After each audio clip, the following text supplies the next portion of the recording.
And we are live. So, welcome. Hollywood Kitchen is back, and we're back with a bang. Today, I am so excited to welcome two pre-code experts who have been doing so much incredible work in this area of film. I don't know what I'd call it a genre, but an area of film. And I've long been thinking, God, I hope these two write a book. And my wish has come true. This was on my doorstep last night, like late last night. So I am just now getting my hot little hands on this. But believe you me, many nights to come, I will be curled up in bed with this book. So welcome to Hollywood Kitchen, Kim Luperi and Danny Reid. Hey, Thank you Carrie. so Yeah. much. Danny's joining Morning. us from Germany. Kim is here in Los Angeles. So thank you. This is your Hollywood Kitchen debut. And Woo! I am so excited to delve into this book. And first off, each one of you, how did you get drawn into the pre-code vortex, if you will? Kim, you want to go ahead and go first? Okay, yeah, I'll go first. And man, I know like this is something that you usually ask people, and I was thinking last night, and unfortunately, I don't have a great story or memory. I remember getting interested in classic films from Pride and Prejudice, the 1940 version, which is as far from pre-code as you can get. But I remember little things like my grandma telling me to watch 42nd Street. I remember loving The Thin Man very early on. And I remember finding Mark Vieira's Sin and Soft Focus really early on. So I feel like that was what probably got me really interested in the period and just learning about it and, learning all the details and then kind of probably finding movies from there. And I think that led me on through college and through everything else. So I feel like that was a really big inspiration to me early on. I think finding that book in the library and then buying it. So no one movie that I can identify, but a lot of little things in that book for sure. Danny? My story is a little wacky. I moved to Denver in 2006, and TCM was showing Gold Diggers of 1933. And my girlfriend at the time and I watched it, and we watched the end, and we're like, that didn't work. That didn't make any sense at all. That was terrible. Um, Years later, I started a movie blog with some friends. I love old movies. I've watched Marx Brothers movies since I was in high school. Um, I started just grabbing DVDs off the shelf from the library. I ended up picking up Forbidden Hollywood Volume 1 and watching The Divorcee and watching all the bonus features and just falling in love with it. And then turning around and getting into all the pre-code Busby Berkeley's, kind of starting my blog, precode.com, where I went through and I was like, I have a very long completionist streak. So I was like, I'm going to watch every movie made from 1930 to 1934. And I made it to about 1,000 of them, which is like 1/8. Which is not, sounds good, but for me, it's not great. But during all that, I fell back in love. Gold Diggers is now my favorite movie. And so I've had my blog for over a decade now. This book was something Kim and I talked about at TCM Film Festival 2015 or 16. So this has all been a long, long time coming. So It has. You know, it's funny. Twice a year, the Old Town Music Hall in El Segundo, they ask me to introduce a pre-code movie and do like a little mini lecture before, which I do. And usually they tell me what movie they're going to show and, which is fine. Well, they had me introduce Gold Diggers of 33 a few months ago or something. And a lot of the audience hadn't seen it because El Segundo is kind of south of LAX and it's kind of not as in the central part of LA, of course. So you get a lot of people that just live in the neighborhood that go to the theater. And I had so many people come up to me afterward and go, my God, I did not expect that ending and how powerful it was. It's like a sucker punch at the end of that movie. And for me, I've seen it so many times that it was kind of shocking to me to meet people who'd never seen it and were just stunned by it? yeah, I'm a military spouse too now. So it's a lot different, especially when you start doing research. Like in the course of writing all my movie reviews, I do so much research on the Great War, the Bonus Army, all that. And so it really kind of adds all this poignancy to everything. And then other movies we talk about too, like Heroes for Sale, you really kind of, the more you get into that era, you see just how veterans were being treated after the First War. Yeah. And the one thing I do love about pre-code, I'm sure we'll talk about this more too, is just how much you see history repeating itself with a lot of things. And so when I started like the site, it was 2008, 2009. You still had that blowback from Iraq and Afghanistan. You can kind of see the parallels to what happened there and end of Gold Diggers of 33. So You know how I first came to pre-code? When I was a kid, you just had to watch it on TV, and then VHS came along. But the VHS selection I had access to was kind of limited. And it's like Citizen Kane, Gone with the Wind. It's just the top echelon of things. And I remembered thinking, God, these old movies, they're wonderful and brilliant. They're so wholesome for the most part. And then my video store got a VHS of Babyface. And I watched that and I was like, Yes. this ain't Nikki and Judy putting on a show. Whoa, this is different. And it was like Leonard Maltin introducing it on the VHS tape. And it just like opened Pandora's box for me of like, whoa, wait a minute, wait a minute. There's a whole other world of films that I did not know was a thing. I got to learn more. So that I'd say for like a lot of people, probably Babyface was kind of the gateway drug, if you will. yeah, I know Kim, that's a real special movie for her. So Yeah, that I mean that was definitely my gateway into at least the production code files because I had mentioned I was so, I kind of fell for everything Mark Vieira wrote, and I remember writing in a notebook about pre-code. I don't know what the heck I was writing, but I remember using that book, writing in a notebook, and when I did college tours when I was a teenager, bringing that book to the college that I eventually went to with the person who eventually became my advisor and like arguing about the pre-code period as a teenager with my parents next to me. I have no idea what they must have been thinking. Um, and that was the professor who was the one who really guided me, but also encouraged me to go for a grant to get money for my thesis on Babyface to travel to LA and to research at the Herrick in the production code files. So that was really my gateway, especially to really diving deep into those files of the period. And of course, Babyface is just a fan favorite. One of those movies that everybody, when they discover it, like you kind of have that reaction to it where it's like you didn't know old movies could be like this. Yeah, And it it's like, was pretty rough. yeah. Yeah. So let me ask you this. Okay, sweetheart, we're gonna be good today. We've talked about this. No? Aw. Sorry. He cannot help himself. He has to be the center of attention or it's a real big problem. Um, okay, baby, no. So let me ask you this. Again, this book got here late last night, so I have not yet had time to look through it.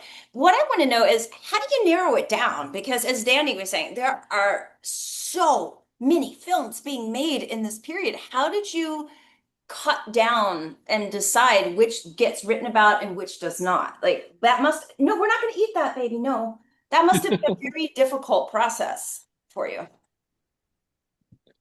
Yeah, and I feel like I mean this was Danny's idea, the book originally, and then he came to me to ask if I wanted to co-write it. So I feel like you had a list yeah, originally, longer than obviously what we wrote about. yeah. So it was I had been thinking about this book for a while, and I've met Kim, and Kim's knowledgeable, super cool, loves pre-code, so it seemed like a really good matchup and great writer. Much more patient than I am, which is very helpful in the editing process. But I kind of had on my site for a long time, I've had like the list of essential pre-code films, and obviously it's a lot of the stuff from the Forbidden Hollywood collection, a lot of like Lubitsch films, the Busby Berkeley films, just movies that other people besides just myself, stuff you'd get from like going through Vieira, stuff you'd get by reading Mick LaSalle or reading Thomas Doherty, and kind of pick out some of those. Um, but there was a negotiation. Originally, we were doing, I think we had 54 movies picked out. And then TCM, they have the essentials books, which are 52. So we're like, okay, we got to get down to 52. And then TCM came back and said, okay, 50. And we're like, 50, fine. And then TCM came back and said, we don't need these movies in another one of our books. Choose some different movies. And like, fine. So it's not the list we started off with necessarily. And we just kind of wanted to pick movies that are very representative of the era, like movies that you got some comedies, you got some action movies, you've got gangster movies, got musicals, obviously so many musicals. But we wanted to create something that kind of encompass not just stuff as it is now or stuff as it was then, excuse me, but stuff that kind of relates to now too. Like When Kim came on board, like one of the movies she really wanted to add was Ann Vickers, which was something I don't think I'd even seen at the time. And I watched it, and it obviously it touches on topics like abortion and women's rights and social progress and everything. And it's a great movie. So it was discussed. We negotiated. It was hard, and I think we have a small section in the book that says, there are so many movies from this period that are lost. There are only prints surviving. So it's essential from what we've got, essential from our watchings that we think that if you're not familiar with this genre, if you're not familiar with this time period, this is a great starting point. You'll find some great stuff here. You know what surprised me? A few years ago, the UCLA Archive had a series called Down and Dirty in Gower Gulch. I don't know if you were here for that. And they showed a lot of really low budget like B movies that were made in the 30s. And I was actually shocked by the production design of some of them because the sets, the costumes looked very Art Deco and they were pre-code. And I remember one of them was called, I think, Damaged Lives. And it was a venereal disease movie made in the early 30s. The sets were so pre-code. I turned to a friend and I said, did Cedric Gibbons and Adrian get in like gambling debt and have to go down to Poverty Row after hours and work? Because this does not look like a B movie. And it shocked me to think pre-code could be like B movie, but still look that lavish and look like it was made at a studio. And it just kind of opened a whole other world for me of really low budget pre-code that were kind of on the margins, and not Yeah. like mainstream studio. We have one of those in our book, Sin of Nora Moran, which is Oh, I great. love that movie. That movie is fantastic. My friend John D'Amico turned me onto it. And it's a weird like flashback structure, but it was shot like over 10 days in a back room. I think it's just what's really like one of the other things that's always interested me about the time period is there's so much turmoil with the coming of the talkies. There are stars falling, stars coming up. There's this whole era is changing and everything is changing at the same time. And so you'll have that where there are people who previously might have worked, like been fantastic in the silent movies, but they can't produce the same magic with talkies. And so there's a lot of extra talent around. And because if you're making a talkie at that time, it's going to cost you a lot of money to make. Even the B movies that are being made are still being made with a lot of care and a lot of effort. Definitely. So, in all of your research for this book, what was the thing that maybe surprised you most? What were the revelations that you came across that you didn't know going in? I feel like Kim going through the production code files probably has some good ones. I just those files I'm obsessed with. One thing that comes to mind, and it comes to mind because I talked to somebody about it recently, but Gabriel over the White House, that production, I mean, and movies were made very fast back then, right? Complete opposite of today. They were shot very fast, they were edited very fast. I think the turnaround on that movie from buying the book, and the book was set in the 1980s originally, and they brought it to the 30s because the 30s had a lot going on at that time. And that book was, I think, bought in January 1933, and it hit screens in March 1933. And William Randolph Hearst had a say in that a script. FDR had some input into that script right before he was inaugurated. So just some wild things that you would not know normally. And that's, obviously if you research that movie, if you research others, you probably come across that. But yeah, some of the stuff that the production code files reveals is just absolutely insane, wild, funny sometimes, sad a lot of the times. But yeah, that's one that comes to mind just because most people would not know that FDR, you know, had something to do, a little something to do with that movie. You know what? You know what I notice about pre-code a lot of times is you'll have a movie like, say, Female or Babyface, where the character is a certain way throughout 90-95% of the movie. And the last 5-10%, there's like this 180-degree about face. And you think, no, no, no, no, that does not jive. Like, I do not believe this character is going to have that dramatic of a turnaround at the 11th hour. And I'm sure that's probably due to censorship, which I'm sure you can talk about. I love Redheaded Woman, where she rides off into the sunset with the chauffeur, and there's zero apologies, there's zero like moral punishment. But even in the pre-code, that doesn't always seem to be the case. So tell us what you think about those kind of movies where, again, they're so good until they're not. Yeah, I mean, I actually just posted a clip from Female Mhm. yesterday, Yeah, I saw and that. that spawned a lot of that discussion. And I think at least when you because people brought up redheaded woman, Mhm. I know I brought up Babyface because it's similar in Babyface, but I think redheaded woman's 1932, and both those other movies are 33. So you're already seeing, the pressure that's building on studios at that time. And Babyface, I know at least the scripted ending was closer to Redheaded Woman. She got away with the goods, and I think he died in the original. But what they shot and then what was released, it kind of kept pushing further and further into, bringing her back full circle. So, at least for me, it really shows, what they were facing, even that year difference of the pressure that was mounting for them to kind of start going in that code direction little by little. And of course, yeah, like what you said, you have like 70 minutes of them doing something the complete opposite of what will happen at the end. And it's definitely jarring, especially today, to watch some of those movies. But you kind of, I feel like you know what they were up against and you know what they were looking to do at least. I have Yeah, a I big mean, imagine. I'm sorry. it's. I was just gonna say it's kind of like you read a post and they have the little slash S as in sarcastic on the end of it, and you're like, okay, that's kind of what's happening with female and babyface. Yeah. Female specifically with the ending where she's shooting to win a live pig, and George Brent walks up and stands next to the sign, and it's very like, this is our ending, but we're not, we have to do this sort of thing. So I have a pretty big imagination, so whenever I see endings like that, I think, yeah, they don't mean this one dadgum bit, and it's gonna completely. I kind of in my head almost side with the character, knowing that this isn't really legitimately the fate they wanted or had any intention of doing. I kind of rewrite the endings in my own head, I guess. But yeah, even if I it's think a and I lot of played, other mean, people are with you I'm too. sorry, what? Oh no, I think a lot of other people are with you too. I think yeah, Gilda, even though it's a post-code film from 46, it's kind of the same concept of she's bad and wicked and evil this entire movie. And then, oh, I didn't mean it. I'm really just a good girl in the very end of Gilda. So I feel like you do see that even after the code, that kind of yeah. pattern. So tell me more about the process of writing this book, because again, this had to have taken you guys a really long time to do. And again, what were some of the biggest challenges you faced in getting this book done? Besides Oh, cutting down the movies. yeah, cutting down movies was tough.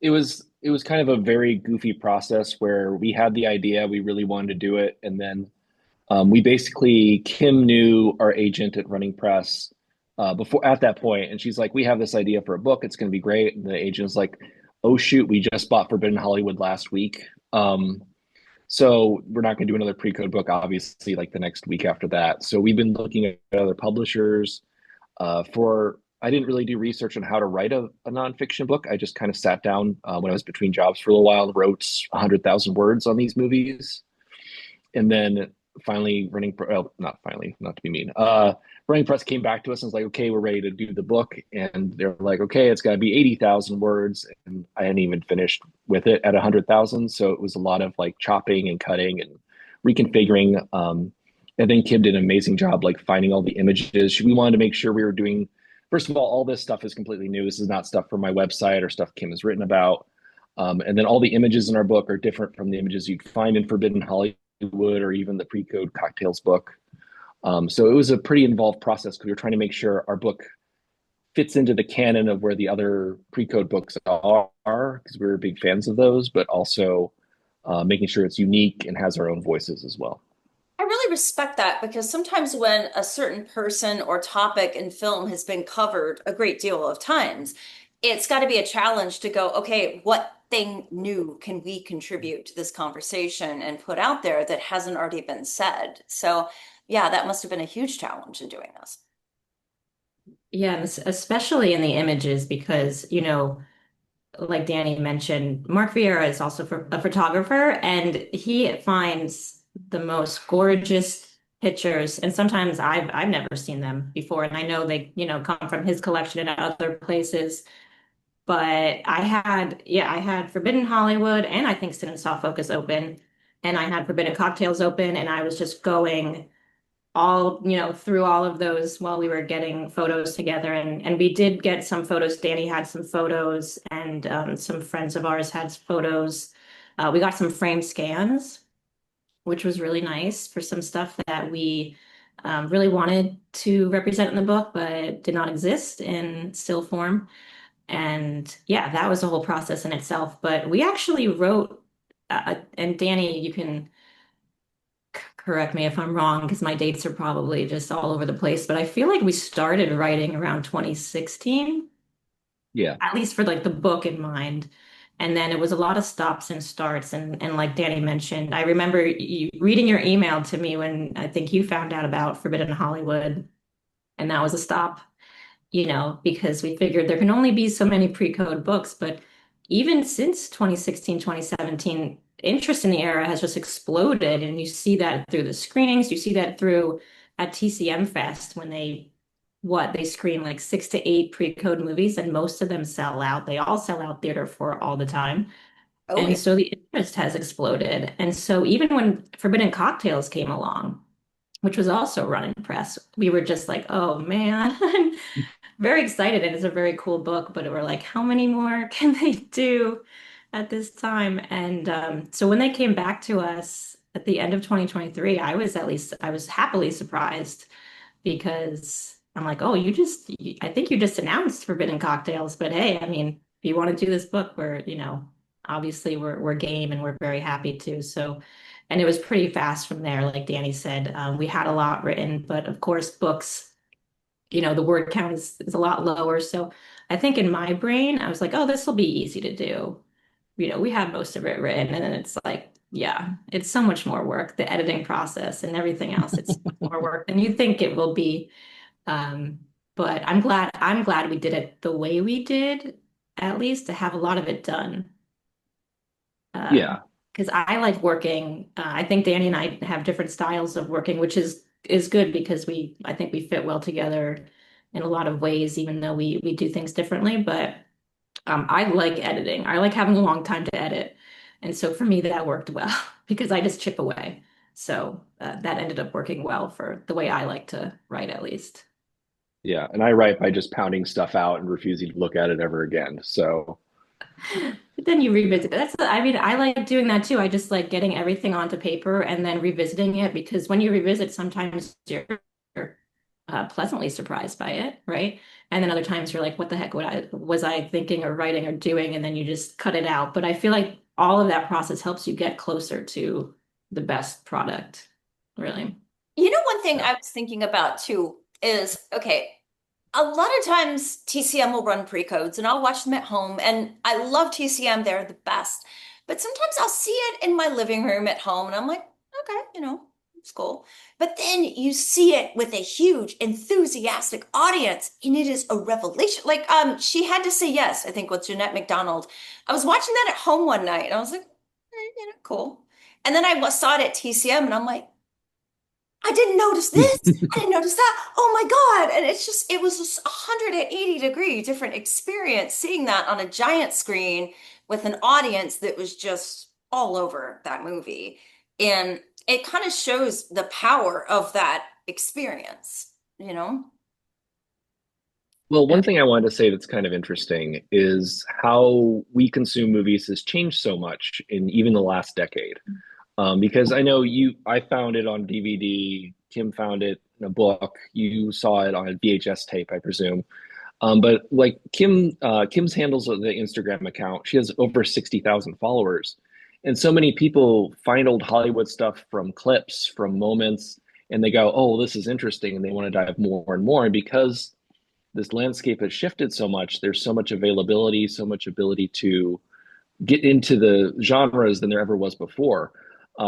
One thing for me is tracking down like really obscure stuff. At AFI Silverfest in November, I'm one of the movies I'm introducing is OK America, which the only copy of it I've been able to find online is a certain pirate website. and it looks like it's being filtered through like a milkshake. Like it's Lou Ayres, but he's like Gumby, like moving around like this. So it's a fine movie. I'm so excited to see it where it's like you can tell what's going on, like the actions. So I feel you there.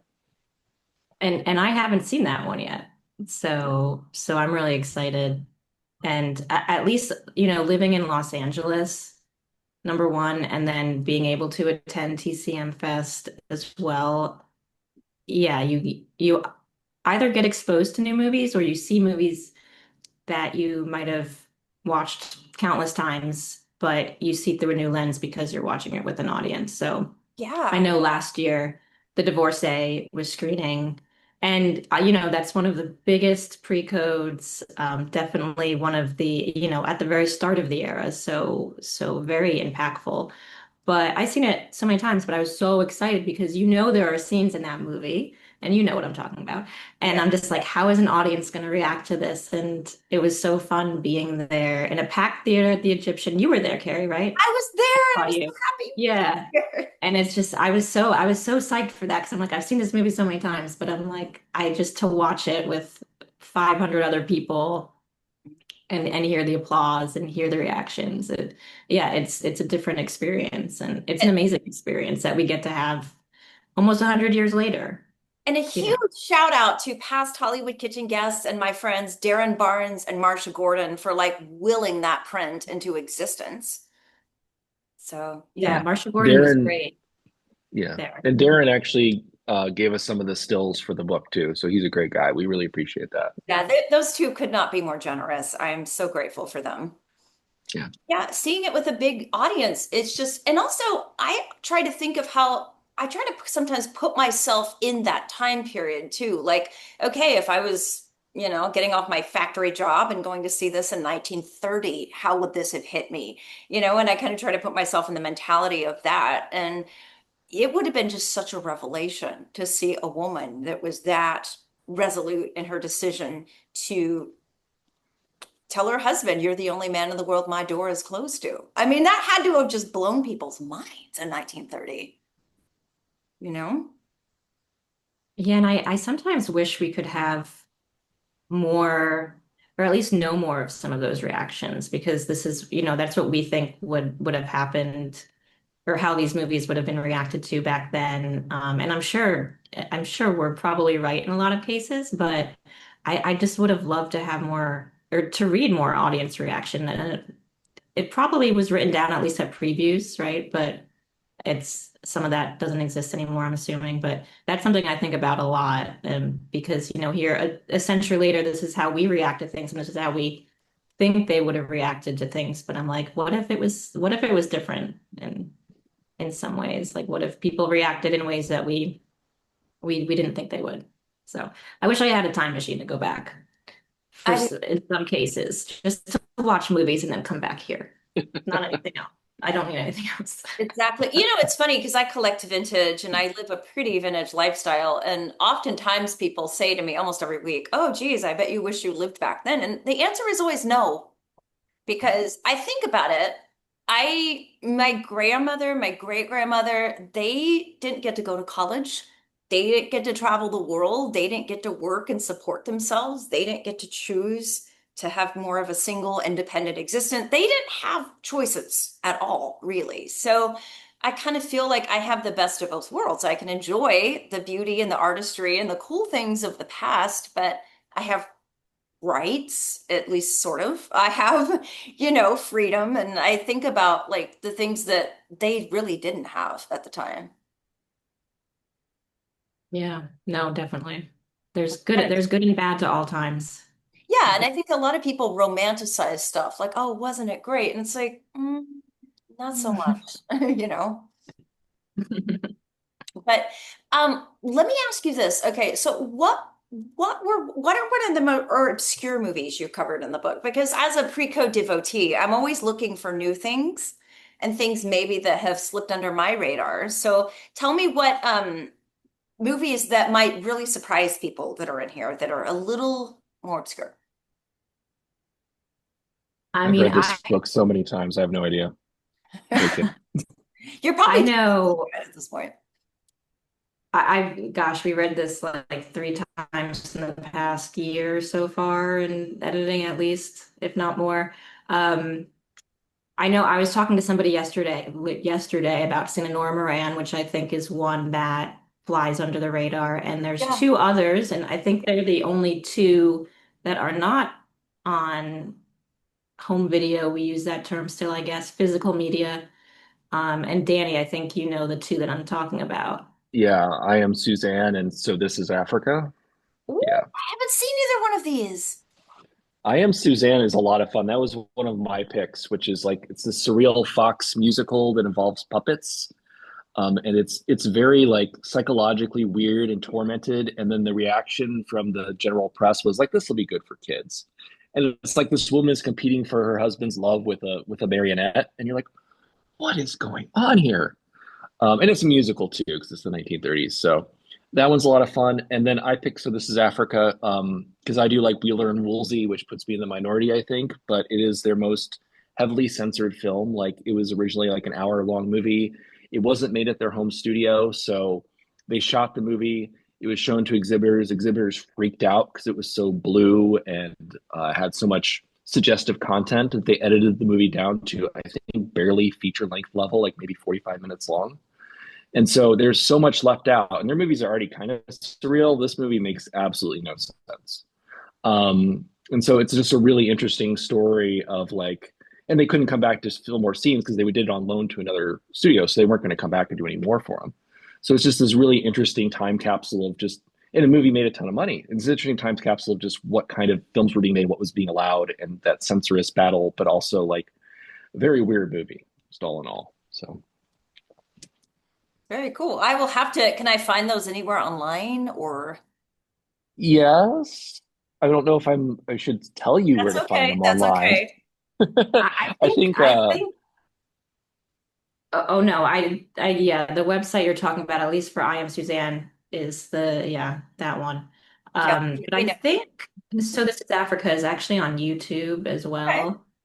yeah. I think that one's Not on YouTube. pretty. You know what movie Neither of from them the are era pretty. I have longed to see, and I know you know what I'm probably going to say. Letty Linton. Is I there? always hear rumors they're finally going to work that out, but I I've never heard actually that seen them too. I've do heard it. rumors, Yeah. but someone showed me a bootleg years ago, and it was like you said, it Mm. was like watching it through a milkshake. And as someone that reveres Adrian and Crawford, I was so frustrating to barely be able to make out the images. And yeah, so have you heard any updated rumors about that one? Not in a few years. And I mean, the thing about that movie is it's so obscure that people think that because it's like got some amazing stills for it of Crawford in these beautiful dresses. And, but Right? people will think it's from Grand Hotel because like, well, that's a movie that exists. You're like, no, those are from Buddy Linton. That movie just is just, mostly disappeared. It's one of those, it's a very interesting case for sure. Yeah, I read something recently because a lot of people have been talking that the play is public domain this year. Mm. I think. The play that, they plagiarized from, I believe. Um, but then I also read something else about, a lot of legal things that I don't understand. And some people were like, no, it's the way that it was, that the courts decided on it. It'll never be even in public domain. So I have absolutely no idea. But I think the three of us and so many other people would love to see it at some point, not through the milkshake. So hopefully at some point. I mean, all these years later, like what? They're not making any money off of it. Like, No. let's go. I just Yeah. admire the artistry of Adrian so he's one of my all-time favorite designers. So I'm just bursting at the seams to see that movie in the best possible way. Yeah. Well, I mean, the nice thing is that 1930 hits the public domain next year. So we're going to get a lot of like early pre-codes that are going to be in the public domain and will fall out of that weird paywall. So, So you Danny, you know, mentioned you're going to be at the Silver Springs Theater in Maryland. Tell us about all the screening series, which I really hope you both are planning to share this book with the world. yeah, Kim set it up, so I'll let Kim tell us about it. Yeah, Silver Spring. I went for the first time last year. They do a classic film weekend every year. Last year it was pre-code. which was amazing. I had heard about it, but I'd never been. And David Pierce is heavily involved in it.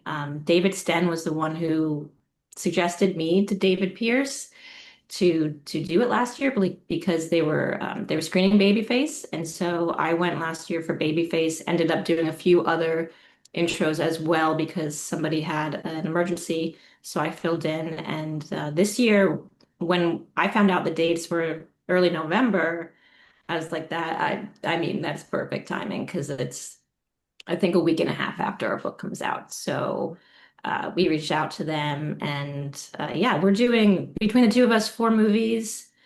I don't think the full schedule is not out yet. Hopefully, it will be out soon, but I think most of the films have been out at least on their website, and they have it's classic film, but it's really a lot of pre-codes happening, which is always amazing. They have some silent films. I think they go up until the late 30s. Between Danny and I, we're doing, he mentioned Okay America. We're doing This Day and Age, DeMille movie that I feel like, gets overshadowed by his other pre-codes and then all of his other films as well. And we're doing Female and The Mind Reader. So definitely an eclectic set of movies and super excited for that. Are you doing So, anything in LA? oh, are we doing anything in LA? Yes. Uh, I'm doing just because he's coming to the East Coast, which is Yeah. fantastic, and I'm really excited for because that's kind of halfway. Definitely very far for him. So we're doing East Coast. We're also doing some stuff in New York as well at that same time. Los Angeles, nothing is public yet, but we are doing a launch, which I'll be doing, I think, the weekend after the book comes out. And then I'm also trying to get some other screenings in LA in November and early next year, and hopefully around TCM Fest next year. So many people are coming out, and hopefully Danny will come out as well. Hopefully we'll do something at the fest. I think they usually do a signing, the authors do a signing. So hopefully we'll do that. And I would love to do other things. When Danny's here, I would love to do as much as we can. Yeah. Yeah. So, yeah. Set up a table right outside Theater 4 at the Chinese 6. Yeah. No, I hope they do more pre-codes at the Egyptian. They were doing, they did that. They did Red-Headed Woman at the Egyptian, and Yes. Oh, when the Legion was in play, when it was more normal, they did great things there, and that was an amazing venue. So I feel like it's so hard because some of this stuff is on film, and they do film in Theater 4 and they do it in the Egyptian, and I don't know where else they do it, but yeah, we were making progress there. Like there are more things in the Egyptian, so I really hope they put more stuff in there because Theater 4, I love it, and it's there's a kind of a Theater 4 club now. It's legendary, yeah. but I don't love waiting in line for 3 hours to see Cinnamon Moran. I know we should But almost I have did like it. the Hooverville tents all sleeping in the like the I alleyway. mean, yeah, classic film. We are dedicated. So Oh yeah. you see people standing in or sitting in line for hours, and yeah, sitting Norma Moran when that, and of course Sue Collins was there. I was number one in line. I skipped the screening before it, and I was sitting there by myself for a long time. But I was like, this will be worth it, and it was. So yeah, I hope they. I always like looking forward to what they have and hoping that more will be in the larger theaters so more people can enjoy them. TCM is a bright light in a very dark world, and I'm so grateful for them. Yes, definitely. I have my old school mug here, Oh, which cool. I'm like, I can never break it because I can't get this again. Well, Yeah. let's talk about the food we're gonna make because we kind of had a little bit of debate about which food we were gonna whip up today. And there's endless options. Oh my God, so endless. But I think Danny and I are gonna make Una Merkel's golden waffles, and you are gonna Yep. make Glenda Farrell's chocolate cake. Yeah, I made it yesterday. Oh, show us the Um, cake and tell us all about the process. actually, oh my gosh. So I'm full disclosure, I live with a fantastic baker, so I'm very spoiled and he does all the baking. And he helped me a little bit with this and he told me what not to do and what to do. So it's like a three-layer cake. Oh my gosh. But it's a small three-layer cake. So I have the actual layers here. Like, so I'm gonna try to ice it Okay. right now as we talk because that's the most multitasking I can do, cooking and talking. Um, I thought I but was being proactive by making the sour milk ahead of time. Okay. Jenny, I have a yeah. question about the sour milk thing. I was at first confused that sour milk, which is required for the waffles, would be buttermilk, but it's not. It's like, It's lemon juice with milk. yeah, which I have here, and it looks really gnarly. Yeah, I mean, oh, it Hmm. doesn't smell great either. So, yeah, we'll see how this turns out. I don't know. Yeah. Oh man. The Lemon last juice. time I would I made never a have thought waffle, that. I'm sorry. No, I would have never thought that's lemon juice and milk, And the first of last all, together in I general. made a waffle recipe for Hollywood Kitchen. It was Anne Dvorak's waffles, which I made with Christina Rice at her house. And her Nice. daughter Gable disliked the waffles so much, she's literally spitting them into a trash can directly off camera. And I'm sitting there like, it was really funny. It's What's these older recipes are just kind of fun because sometimes you see things that you're like, what is that word? What is that thing? yeah. And you try to look it up. I picked Glenda Farrell. First of all, I love chocolate and sweets, and figured this would be good for breakfast today, obviously. Um, but I love Glenda Farrell too, so Yes, I'm obsessed with her, and this recipe looked doable for me, and most of the words I knew what they were and meant, so that was good. Um, huge. I think cake flour was the one thing. I'm like, I know those words separately, but not together. And my boyfriend Sean was like, oh, we don't have cake flour, but we can figure it out. So, There's a brand that's been around for eternity called Swan's Down, and they actually have cake flour, and they're still in existence today. But I didn't know about that until recently. I kind of went down the Swan's Down rabbit hole on that one. oh, where do you get that? Certain stores have it and certain ones don't. That's the tricky part about some of these recipes. Long story, but Cora Sue taught me how to make the grapefruit cake from the Brown Derby, which we never wound up becoming an episode, unfortunately. But Cora Sue was like, you have to have canned white grapefruit. Pink grapefruit will not do. So I went to grocery stores across Los Angeles trying to hunt down canned white grapefruit. It was like a thing. So Did you find I it? finally did. And Yeah. where 'Cause I did you was like, find it? I forget where I'd have to look it up, but it was one of those things where I'm like, I cannot disappoint this woman. I have to deliver the goods. It's kind of like a treasure hunt. It really is. And then there was when I did the Carla Limley episode with Antonia Carlotta, who's awesome. I had to find all these ingredients and I couldn't find them anywhere. And a friend was like, well, you've got to go to the Asian market in Eagle Rock. It's in a grocery store inside of a mall, which I did not know about. And then I kept asking all these questions of the store employees, and they kept looking at me like I was crazy. And that was a whole issue as well. So I've had a lot of behind the scenes little adventures trying to get some of these recipes down. Yeah, that sounds so cool though. I mean, it is an adventure. And especially again, luckily living in LA, we have access to so many different Oh, yeah. types of markets and types of, you can find a lot of things. But yeah, I'm sure, especially with the amount of cooking you do from this era, it's yeah, you kind of have to sleuth it or like figure out what is the equivalent of that today or how do I do that today?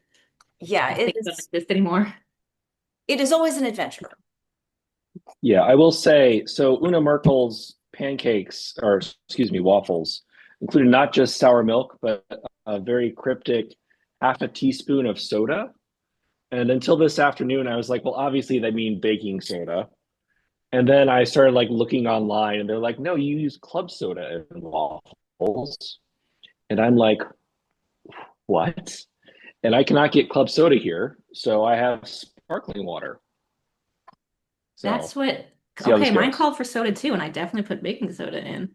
Yeah, I thought it No, was soda. I, Okay, I'll be I'm assuming it's and okay. I assumed it was baking soda, but when you read the recipe, they mix the liquids together first, and the soda's the liquid part. Mm, Like okay. that's how I see it. Because it seems weird that you would mix eggs, milk, and then baking soda when you have a flour, baking powder separate bowl. a lot of these recipes make food for an army, and I am a lady on my own, so I have a little baby mini waffle iron, which is super cute. But I tend And to do things in miniature because it's just me. I have a Topo Chico, so I guess I'm gonna try to dramatically scale down this recipe because I think it makes a ton of waffles. It's But like Danny, 7 or 8. you're cooking for a family, so you're in a different. It says this will make 8 to 10 waffles. I need one. Yeah. I think, yeah, I think my recipe was like, this makes a big cake. I'm like, oh no, I don't need that in my life because there's just the two of us here, and we do love Sean bakes a lot, and we do give it to friends, which is fantastic. And Carrie, I might be giving you part of this cake, I love it. but we and it's still he has like the small tins. He has big tin and small tins. So we did small tins, but it's still 3 layers of small tin. So we're still large. So, all right, But I've got my eggs with my lemon to make the sour milk. 1 teaspoon of soda. Yeah. I'm going to use Topo Chico. I honestly thought it was baking soda too. This is so strange. It was very like suspicious that they just call it baking soda. I could be wrong, but there are recipes with waffles that use club soda. Like they say it adds an extra fizz to it. So, I am, you know. that's Karloff's guacamole. He uses sherry, which I've made many, Ooh. many times. I can never taste the sherry in that. So Hmm. I don't know what the point of that is, but yeah. Okay, I need to come over to your place and have some Boris Karloff guacamole. That's the moral of the story, actually. And see, the Vincent Price guacamole has mayonnaise in it. So that's a whole other, thing. Hmm. Interesting. what? That's wild. I'm Uh, really going to scale this down and make a very small version of this. I like your mini waffle maker. That's so cute.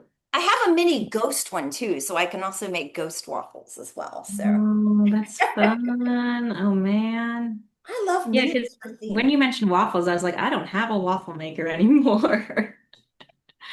But I like the idea of a mini one. I Yeah. could Right. do, Well, you can find them at Target, by the way. So yeah. yeah. All right. Sorry if my sifter's too loud.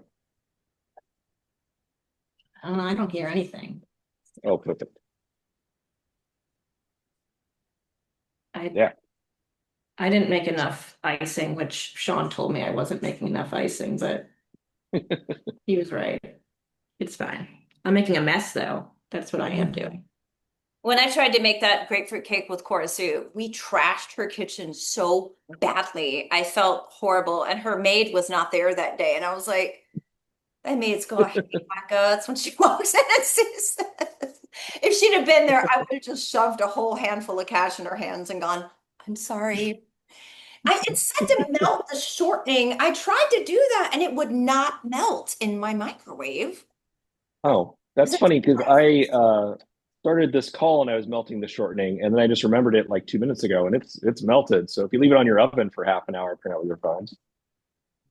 Sure, it'll Hmm. be fine. Well, I'm gonna try, but I mean, I don't have my hot plate with me right now, so I don't know. I might just Yep. use a small amount of it and see how that works out. Okay, flour is sifted.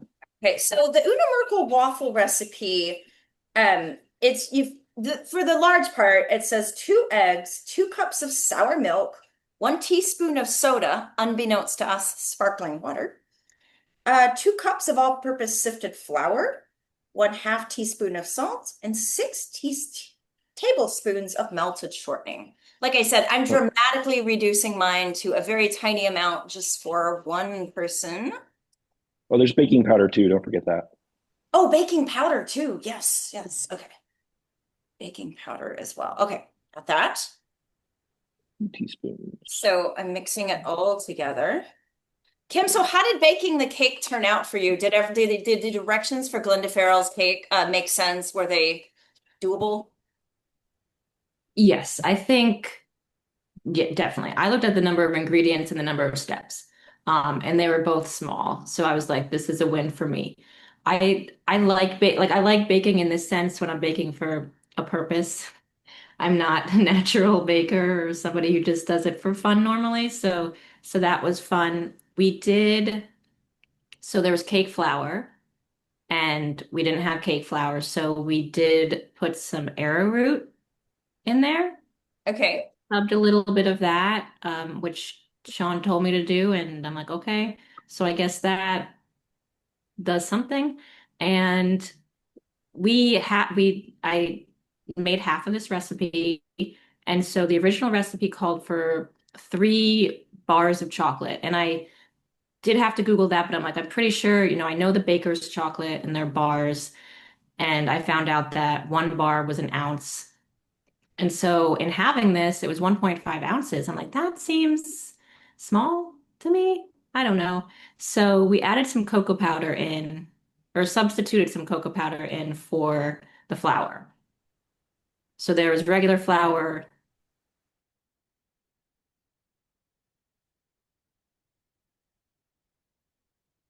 else, it was milk, it was butter, it was vanilla. We have homemade vanilla, which is really nice. That just tastes a little bit different. But everything else was pretty straightforward, pretty normal, pretty easy. It was just more so the time because we only have one cake tin. So baking 3 of them took, I don't know, an hour and a half to get it in, to cool it, to do another one. So that was where I was like, I definitely need to do this beforehand because that's a long process. There's But quite otherwise, it's pretty good. there's quite a number of recipes I've done on the show where it's just impossible to do it live over Mm. the internet like we are right now. And I kind of have to pre-make them because there's just so many steps and so many things you have to do. And I'm just kind of a one-woman band. So, all right, so I've mixed everything together and it's actually coming out nice and silky, the texture, which is good. And I am going to let my waffle iron heat up. Yeah, I always talk about one of the things I think what drove them to publish so many movie star recipes in the magazines, the newspapers, and so it really humanizes the stars, I think, and it makes them maybe more relatable to the average person. Like this article about Una Merkel, it's talking about her Southern background and how she loves hospitality and entertaining and what she likes to make when guests come over. And it's kind of fun to read about this, even if it was like Mad Libs and not true. So, Well, I Yeah. think it's interesting, like audience attendance. Obviously, way more people went and saw movies at the time than they do now. It was 10 cents for a ticket. There was no TV. yeah. Radios were expensive. I believe at one point I read a statistic, maybe it was in the films of the 30s to 39, like 80% of the audience was female, which is why you see so many of the pre-code films or films from that era that are specifically geared towards female audiences. They obviously have more spare time. It's more of a social activity they can partake in. So you really do get like this interesting effect of what kind of movies are being made, what kind of messages they're trying to send, what kind of social messages are going on. So, Well, and in terms of this, yeah, obviously, if all the women are seeing movies, they're the ones falling in with the movie stars. They're the ones going home and saying, I could spend 10 cents in a movie magazine or 10 cents in a recipe magazine. Why not both? exactly. Well, also, I kind of long for the day when films were more made for women because literally, I think today it's the exact opposite. Yeah. Everything is made for like really young men or something. It's a very different shift that we've seen. No argument Yeah. here. Okay, my waffle iron is nice and hot, so fingers crossed. Mm. I love the Mine too. colors too, that like mint Yeah, my kitchen is appliances. mostly cherry red, retro yellow, bright yellow, and mint green or aqua. Those are kind of my three color palettes in here. Yeah, Okay. we have a lot of yellow in the walls, which is it's kind of a struggle, especially right now, because like I can't have the lights on because if the light is on, it's just I feel like I'm in the 70s in a way. But it's just like it's a lot. So, but I live in an older place and I feel like that's yeah, definitely the color scheme over here. Okay. I guess you can't see it. I have dark red tiled old Ooh. German house charms here. So my house is 100 years old. It's interesting because it actually has the Oh, wow. statues of the people who built the house on the front of the building. Oh, So yeah, it's pretty cool. It's an interesting little disaster. So it's a good time. I love historic places. I've lived in old places most of my life, and I love kind of living where all these other people have lived before me, all these other world events happened before me. It's kind of something special about being part of the history of a building, do you know? Yeah. No, Like, that's really yeah, that's really cool. like my previous apartment was 100 years old. It was from the early 20s, and like during COVID, I kept thinking, wow, people faced the Great Depression in this house. They faced World War II in this house. I mean, you know what I mean? Like I would think about all the people that came before me. And some days I'd be in my 1930s feed sack dress making cornbread in the kitchen thinking, oh my God, I bet somebody did this like 90 years ago too. It's just, It's wild, yeah. yeah. And They would faced they World think War that II in somebody this would be house doing? too. Yeah. Oh, Go yeah. ahead. Sorry. Oh no, just to think that like would people back then think that we would be doing some of the same things in these houses? Probably not. Yeah. It's smelling good, so that is encouraging. Parts of mine are burning for sure, so that's a good sign, I guess. Means it's cooking, right? I Actually, see get another something plate back. here. Is You can that that's I can not see the steam on the camera. It's it's not see smoke. okay. I'm like, that's not smoke. Yeah. I hope not. No, I don't think we're far from it though. it doesn't look like it is. Do you have a regular size waffle maker? Yeah. Hmm. My wife's the big waffle person. I'm a pancake guy, so this is playing with fire for me. Yeah, I'll be that in a minute. But they're fun though. Waffle irons, is there a pain in the butt to clean? Yes, absolutely. Which is why my wife likes to make waffle and leave it for me to clean up. So this time it's my turn for me to clean it up too. Yeah, I think that's why I got rid of mine because I'm like, I don't even want to do that anymore. My bad. At one point we had three waffle irons. My wife would go to work events with different waffle irons and just be making waffles for everyone. That's just how she Oh is. my gosh. So wait, you have more than one? We did when we were back in California. Now Okay. we're down because of the necessities of different voltages. We're down to one for now. I mean, that's really all you need. You would think. Right. Yeah. Really huge vintage waffle iron, but for just me, unless I have company over, it just doesn't make sense to use it. So I have this one. It's very cute. It's Yeah. cute. I like it. It's a good size.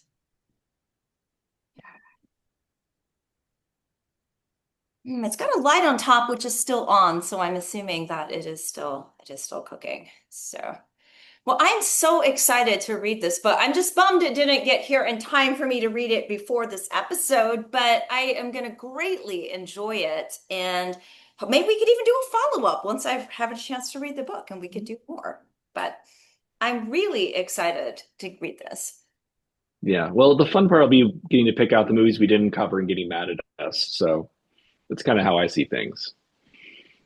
Yeah, I read it. waiting to hear. I've already heard a few, one title in particular, which I've heard a lot that people are surprised is not in there.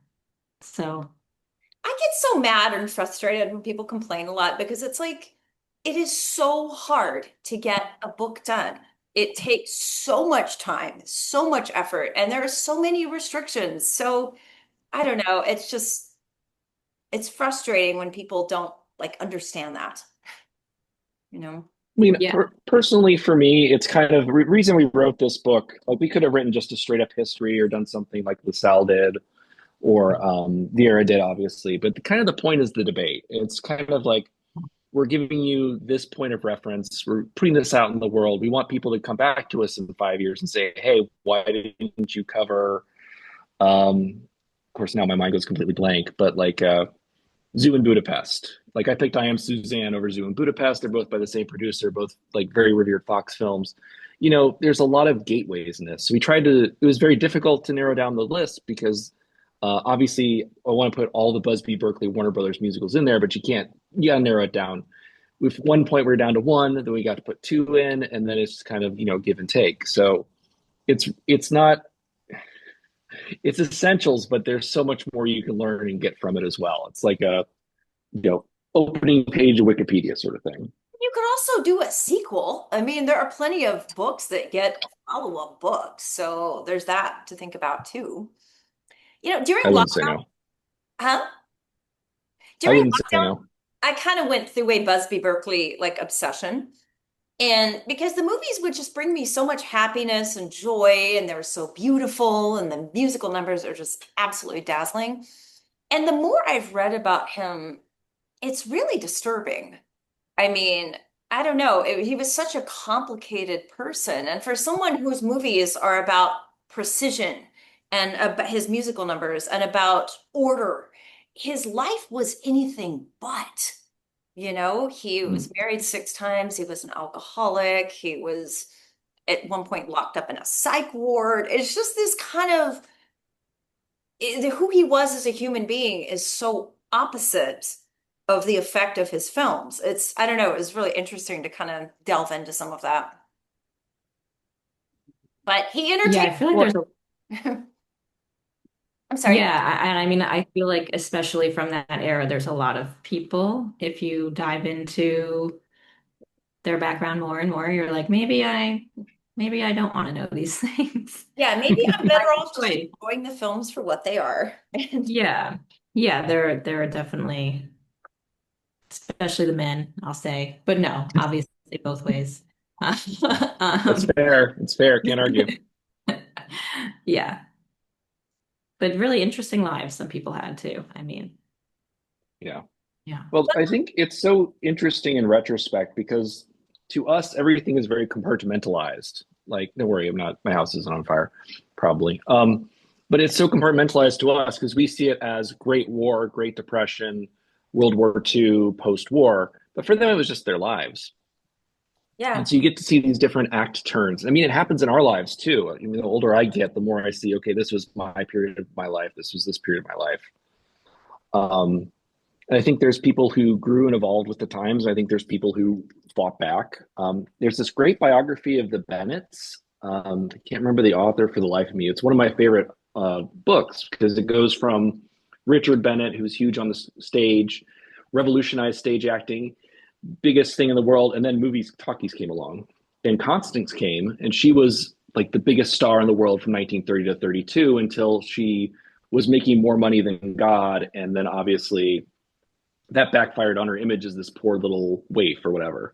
And then it focuses on Joan Bennett, who goes into TV and becomes famous for TV work and Suspiria and all that stuff as well. So it's really interesting, kind of this intergenerational portrait of how success affected each of them, how their lives went along through all that. It's a great book. I wish I could remember the author. I think it's like Bennett's The Acting Family. I mean, okay, so my waffle is done, and I am now going to do the taste test to see if Una Merkel has steered me in the right direction.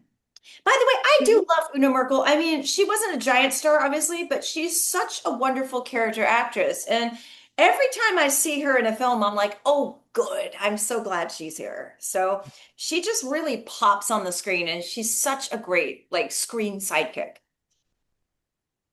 Yeah, I I was deeply worried she wasn't in our book when I selected this, but she is. So she's on page 46. Ah. got a picture too. Yeah. No, that's I not know. it. I had to double Where's my check too. bookmark? Yeah. Yeah. Well, this is my first time eating a waffle that contains sparkling water. So, oh, excellent. Oh, yes.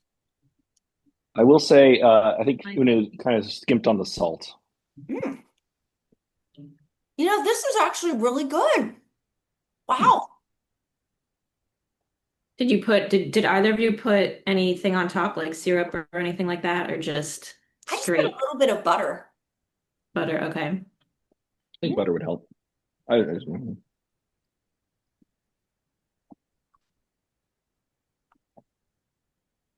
How does yours taste, Kim? It tastes like chocolate cake, so I think that's a win for me. I consider that a win. I Yeah. like it. It's simple, it's chocolate. It's got there were no directions for the icing. It just said make a plain white icing. So I just did sugar, vanilla, cream. So very simple. I don't like a lot of icing, so this is perfect because there's barely any there. So yeah, it doesn't look pretty at all. It looks very ugly, but I think it's a win. So You know what I've learned in nice. baking or cooking too? If something doesn't look that pretty, slice up a bunch of strawberries and just throw it on top. It'll distract from everything else. that's a good idea. I just got strawberries yesterday, so Oh, see, more pro tips. that's a good idea because I was like, if I don't have enough icing, I'll just make it look rustic. And this is not even rustic, but it's an attempt, so I'm happy with it. Here's And our maybe I'll add comments. some strawberries. Oh, I'm sorry. Oh no, go. Maybe I'll add some strawberries. Here's our comments. Jack Field says hashtag Club Theater 4. Doug Grieve, did someone say Theater 4? Yeah, we're getting the Theater 4 club chiming in. Leslie Apple says Swan's Down cake flour is a Southern favorite. All the bakers in my family use it, and I carry on the tradition. You can always find it online if you can't find it locally. Okay. Okay, that's good to Maybe know. I need a ghost waffle maker. Yes, you do. Target or Sur La Table. You can find them there. Benjamin, I know pancake and waffle recipes with soda to fizz the dough up. I had never heard of this until today. You learn something new every day. Wow. Catherine Bird, I see smoke. Danny, is your house still standing at the moment? You okay there? But yeah, it's German. It's stone. It's not going to go anywhere. Okay. Let's see. Leslie Apple says, I have a mini Danish waffle iron, just like Carrie's. I butter both the waffle and the heating plate so the waffle gets a golden crust. Great tip. Uh, Yeah. Yeah. All right. So Mm. those are the comments we have so far. By the way, is your book going to be at Larry Edmunds? Because I really try to support brick and mortar stores every chance I get. I want to be someone who puts my money literally where my mouth is. So I try so hard to, anytime I need a film book, Larry Edmunds is the place. And they actually have my credit card on file there. And I joke, I'm like, they're like the bartender that put it on my tab. So will this be at Larry Edmunds?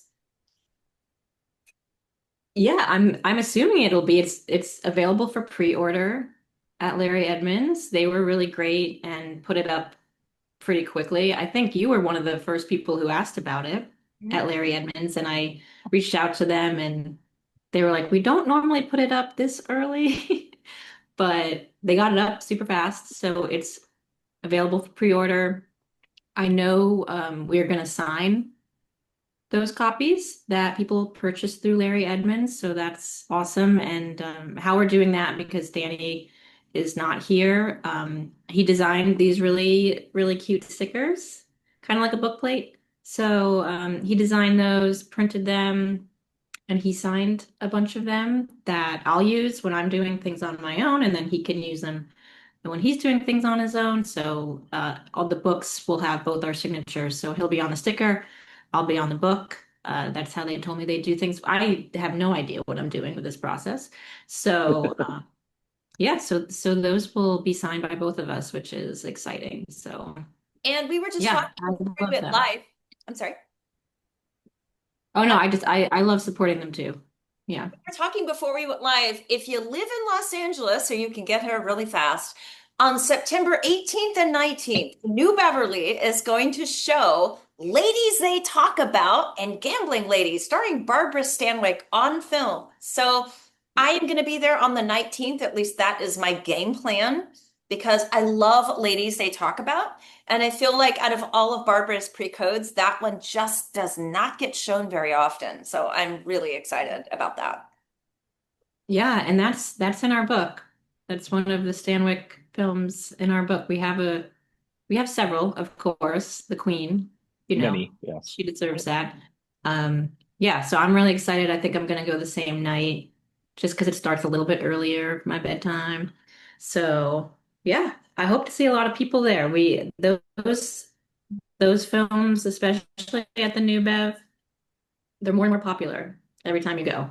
Like I have to pre-order tickets now We to can make sure it have doesn't sell like out. buy our cars and eat Glenda Farrell chocolate cake together, like after the I'm gonna pick movies. this So up. Just like a big sandwich. It tastes really good. I'm actually very proud of myself, I have to say. But I can make it a giant. Just yeah, make dinner of it. and a Yeah, that's fork and fine. some Tupperware, and we'll all. I'm fine with that. I like it. Yeah. So TCM fans, if you're watching, September 19th, be at the New Beverly, and we will indulge in Barbara Stanwyck and Glenda Farrell chocolate cake. If it lasts that long, If it lasts that no, long, that's a good point. no guarantees. No guarantees. I have a little extra, Yeah. so I think I'm going to use what extra I have to make another mini waffle because this is a really surprise to me how well this turned out. I mean, I've had three so far, so Very. Then, yeah, this is like lunch right here. Lunch, brunch. Yeah, yeah. My family's out having a real dinner. I'm eating waffles fresh from the thing. So great. that's acceptable. Well, this book Okay. looks so beautiful, and I'm so excited to delve into it. Is there anything else you'd like to bring up or add or talk about the process of working on this? I will say one thing because you brought it up how beautiful it looks, and I love the way it turned out as well. And we had a fantastic team behind us at Running Press, kind of walking us every step of the way through. The designer is Susan Van Horn. She did the cover, which is Myrna Loy, which I have my Myrna Loy shirt on here. And she did all the interior as well, which I feel like is just a game of, I don't even know what it's a game of, but just trying to do over 200 images and production code files with the text and the captions. It's just like Tetris, Oh, trying yeah. to put that together. And she did an amazing job, and everybody who worked on it with us in that process did an amazing job. So super thankful for all the help we got there. Because it was, I feel like process wise, people have asked me like, how was it? I feel like it was pretty smooth. Like I think it was a great process. Like we didn't get a lot of like we didn't get a ton of notes or pushback on things. We did a little bit, but that's a normal part of how it goes. So Mhm. I thought it was a great experience. And if we do it again and if we have the same experience, I would be over the moon because um, it was pretty good. So And this is both of your first book, right? First book for both? well, Dan, yeah, Danny, you can talk to. You've done some other stuff. Yeah, I did a collaborative book called Thoughts on the Thin Man, which is on Amazon, with a bunch of people, including Christina, who you mentioned, some others, just goes through all the Thin Man movies. I also wrote a book on the Hildegard Withers film series, just for fun. It's also on Amazon. And I'm working on some other small books, but this is my first like time working with like a legit publisher and editor. And like the dream of this book, when I met Kim standing in line for a movie at TCM Film Festival, and I gave her a copy of Thoughts on the Thin Man. And just from that moment to this moment, like so many things have changed and the world has changed so much. And it's just surreal for this book to exist and for all like those professional people to put their fingerprints on it. It's like Wizard of Oz walking into the world of color. It's been wonderful. I'm really excited. I hope people like it a lot. I hope it gets more people watching pre-codes. I hope it gets, my mom said she liked it, so that's good.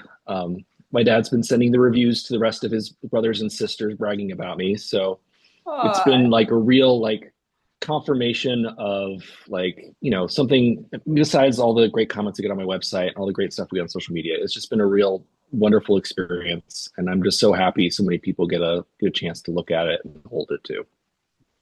So Yeah. Waffles. Yeah. Okay, it's fine. I All right. I showed it. We got our first copy recently, and I was on the East Coast. My family lives on the East Coast, and I just so happened to be on the East Coast twice in August for different events, and I got to show my parents. They were the first people, besides Sean, who got to see it, and that was really special. And my dad, I think, was a little bit surprised at how big it was. I mean, it's a regular book, but he was like, "Whoa, this is a like this is a book." I'm like, "Yeah, that's what it is." Um, so very excited for people to read it, because we put so much work into it, and we love this period so much and are so happy we get to share it with people the way we do online, and just looking forward for more people to fall in love with it the way that we do. I agree. Well, I think that's probably a really good place to end, but I'm so grateful to both of you for joining me today, for cooking along with this, and thank you for all of the work that you do on the pre-code era, both online, in this book, in your in-person screenings. I think in a dark, scary world, sometimes we all need to escape into a theater and experience some fun and joy and entertainment, and pre-code is certainly that. Thank you for having us, Carrie. It's always nice to talk. Yeah, thank you so Yeah. much. Yeah, So it's thank been you. fun. And thank you, everybody who's been watching. Please tune in for more food, fun, and film history from Hollywood Kitchen. Let's see those waffles again, Danny. Yeah, that is Stack. a nice Oh, stack. those look good. This is, it'd be twice as high if I hadn't been eating this whole time. It's fine. Oh my, could you guys take a picture of your final food and send it to me so I can put it on the Hollywood Kitchen website? No problem. Yes, I'll make sure it's on its good side. Take a picture. As it should be. Thank you all so much. And I look forward to talking to you both again soon.